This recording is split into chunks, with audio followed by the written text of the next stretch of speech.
Après avoir parlé des deux premières vertus cardinales, ces vertus principales dans l'ordre moral qui vont régler tout notre agir et desquelles vont dépendre toutes les autres vertus, il nous reste maintenant à étudier les deux dernières vertus cardinales que sont la force et la tempérance, vertus qui viennent réguler notre agir, disons, sensible, qui viennent réguler notre irascible et notre concupiscible.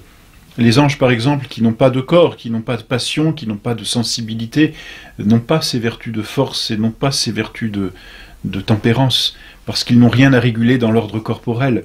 Ils ont la vertu de prudence, ils ont la vertu de justice, mais la force et la tempérance ne leur appartiennent pas à proprement parler.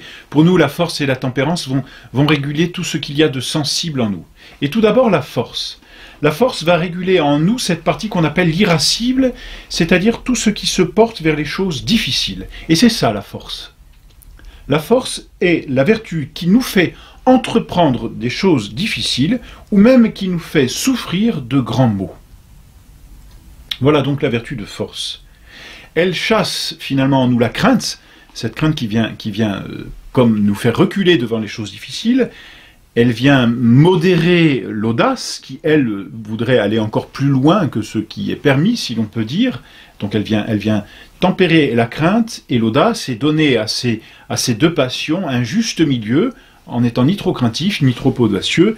Elle vient donner ce juste milieu, c'est la vertu de force. Et puis finalement, elle réprime la colère, ou du moins, la colère, justement, c'est en nous cette passion qui nous fait diriger directement contre l'obstacle. Eh bien, elle vient aussi réguler la colère pour que ces choses difficiles, nous puissions les souffrir sans excès ni défaut.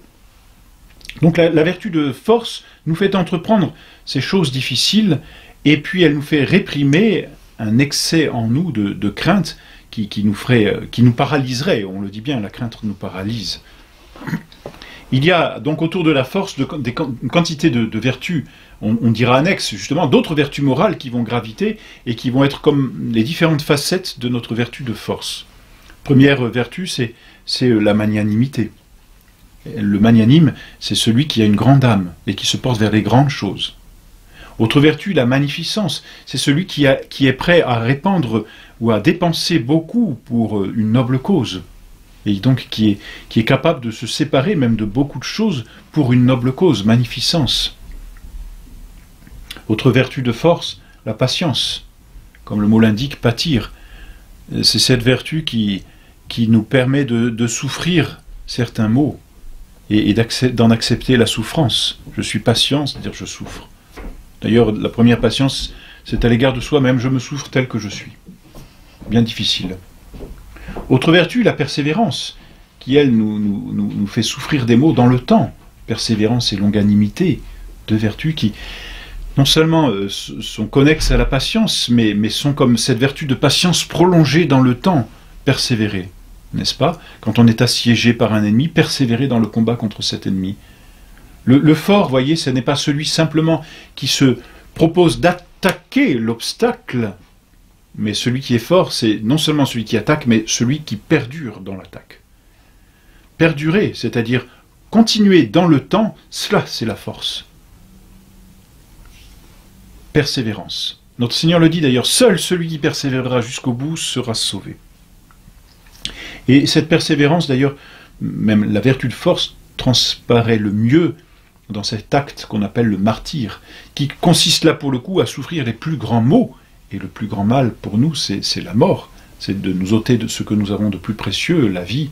Eh bien, le martyre est l'acte le plus héroïque de la vertu de force, parce qu'il consiste à soutenir le plus grand mal possible, la mort, et la souffrance qui en est connexe, mais pour une vie, pour une autre vie, pour la vie éternelle, pour la vie de Dieu.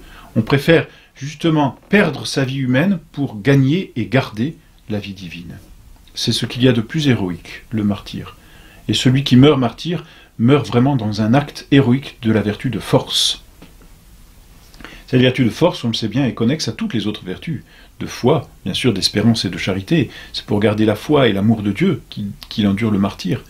De prudence, car il a pesé, et plutôt que d'avoir cette prudence excessive de la chair et des biens temporels, il a jugé et il a décidé qu'il était plus prudent de garder la vie divine de justice, parce qu'il rend à Dieu ce qui lui est dû, en préférant justement l'honneur de Dieu que l'honneur des hommes et son propre honneur.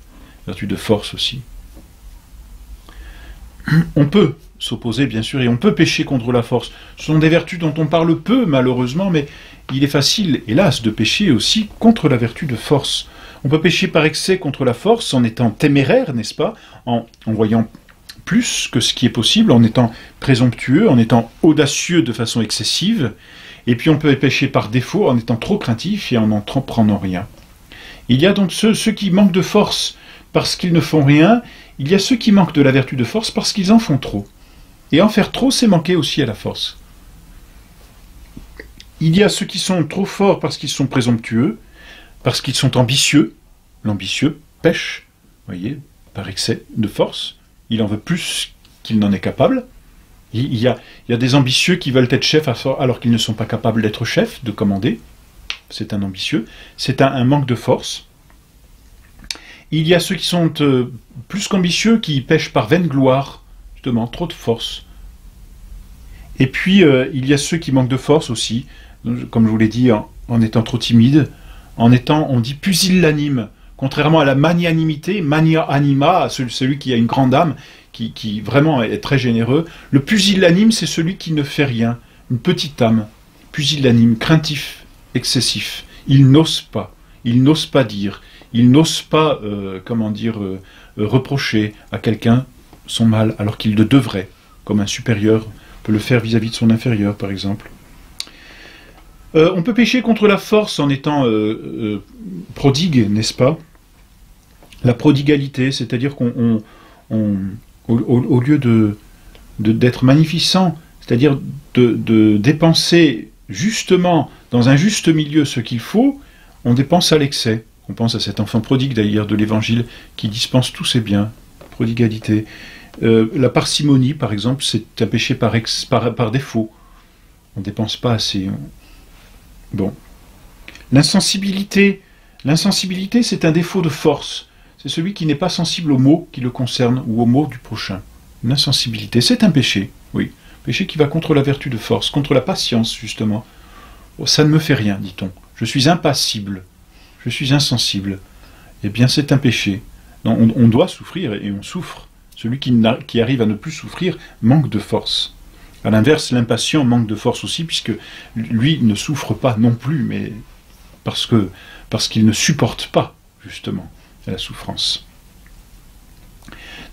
Contre la persévérance, d'ailleurs, on peut aussi pécher par opiniâtreté. On s'enfonce dans une voie dans laquelle on ne devrait pas s'enfoncer. Je parie que c'est de force. Ou par inconstance. Donc on ne persévère pas assez.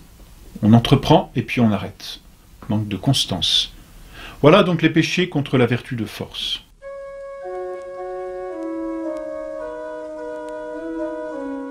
Après la vertu de force, il y a cette autre vertu, cette dernière vertu cardinale, qu'on appelle la vertu de tempérance.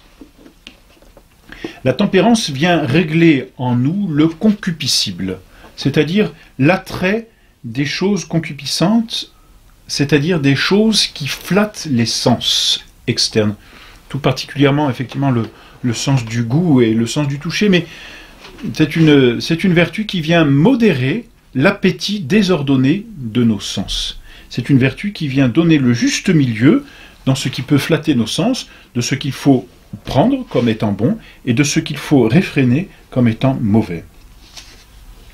Donc toutes les passions de l'appétit concupiscible, les délectations corporelles tout particulièrement, vont être régulées, modérées et trouver leur juste milieu par la vertu de tempérance. Les parties constitutives de la tempérance sont d'abord la pudeur. Le mot le dit bien, la pudeur c'est ce dont on doit avoir horreur naturellement. Pudeur vient du latin qui signifie rougir, justement. Et donc tout ce qu'il y a de honteux, et aujourd'hui malheureusement nous sommes à une époque où la vertu de pudeur disparaît de plus en plus, même dans les milieux catholiques, il faut bien le dire, hélas, eh bien la véritable pudeur c'est ce qui nous ferait rougir naturellement. C'est des choses qu'on ne ferait pas parce qu'on en aurait honte. C'est une sainte honte. Voilà. Dans la tempérance, il y a cette vertu de pudeur. Et puis il y a cette vertu d'honnêteté qui nous fait aimer ce qu'il y a de beau dans la tempérance. Bon, la tempérance, on la divise, n'est-ce pas, en abstinence. L'abstinence, c'est ce qui vient régler la nourriture, les excès ou les défauts qu'il pourrait y avoir dans le manger. La sobriété, c'est cette vertu qui vient régler les excès et les défauts qu'il pourrait y avoir dans la boisson, tout particulièrement. Et puis la chasteté, c'est cette vertu qui vient régler la concupiscence dans les actes qui sont aptes à la génération. Et donc dans cette vertu de chasteté, eh bien, la concupiscence va être soumise à la loi de la raison, selon les états dans lesquels les personnes sont engagées, par la virginité, ou bien dans le mariage, par la chasteté du mariage, ou pour les veuves ou les veufs, eh bien, par cette vertu de chasteté. D'ailleurs, à la chasteté se rattachent deux autres vertus dont il est important aujourd'hui de parler. On a parlé de la pudeur, parlons de la pudicité, justement, ou de la retenue. C'est ce qui va régler tous les actes extérieurs, les regards, l'habillement, les paroles, les comportements extérieurs, et qui pourraient se rattacher au plaisir déshonnête. Eh bien, tous ces actes vont être régulés par la pudicité ou la retenue. À la tempérance, il y a des vertus annexes. La mansuétude, la clémence, la douceur, justement, la modestie, la modération, l'humilité, la studiosité. Toutes ces vertus vont tourner autour de la tempérance et vont réfréner le concupiscible, c'est-à-dire les désirs immodérés de savoir, les désirs immodérés du plaisir des sens, les désirs immodérés de châtier, par exemple. Voilà. Toutes ces vertus donc vont réguler notre concupiscible.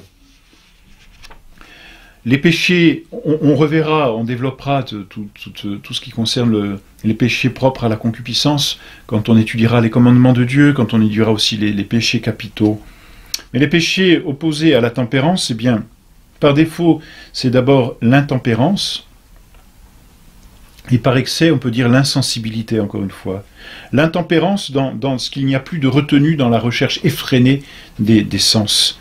Donc l'intempérance, bien, malheureusement, peut faire même perdre l'intelligence. L'un des effets de l'intempérance, c'est l'aveuglement de l'esprit, ce qui est absolument tragique. Alors, par exemple, la gourmandise, l'excès de gourmandise, n'est-ce pas, qui peut se trouver de plusieurs façons, par trop comment dire, par excès, c'est-à-dire par une quantité trop grande de choses à manger, par un excès de qualité, la recherche des mets, par la façon aussi dont on mange. Bon, bref, on peut rencontrer cette gourmandise de façon multiple. Et puis la luxure, qui est le péché opposé à la chasteté. La luxure, donc, ce sont tous les péchés opposés à la chasteté. Ces péchés-là doivent être régulés par la mortification, justement. Parce qu'en nous, la concupiscence, depuis le péché originel, a cette faculté de ne plus se soumettre à la raison, de ne plus se soumettre au supérieur, ni à la raison, ni à la volonté. C'est donc la mortification qui, petit à petit, va remettre notre concupiscible en ordre, c'est-à-dire modérer cet appétit effréné des choses sensuelles pour les soumettre à nouveau à la raison.